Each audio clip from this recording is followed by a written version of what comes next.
আসসালামু আলাইকুম। আমি তোমাদের ডাক্তার রিজভী স্যার। 12 বছর ধরে বায়োলজি পড়াতে গিয়ে বেশ কয়েকটা জিনিস আমি লক্ষ্য করেছি। সেটা হচ্ছে বায়োলজির নিজস্ব একটা ভাষা আছে। এই ভাষাটা রপ্ত করতে পারলে বায়োলজি সহজ হয়।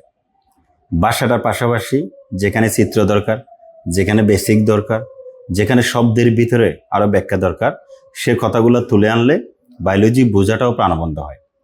তবে দিন শেষে বায়োলজি যেহেতু মুখস্থ রাখতে হয়, গত 12 বছরে সে মুখস্থ রাখার সাথে কখনো গল্প, কখনো কবিতা, কখনো ছন্দ, অনেক সময় এমনকি জনপ্রিয় কোনো গানের সাথেও আমি টপিকগুলোকে মিলিয়ে দিয়েছি, যাতে আনন্দ কোনো পরিবেশে বায়োলজিকে মুখস্থ করা যায়।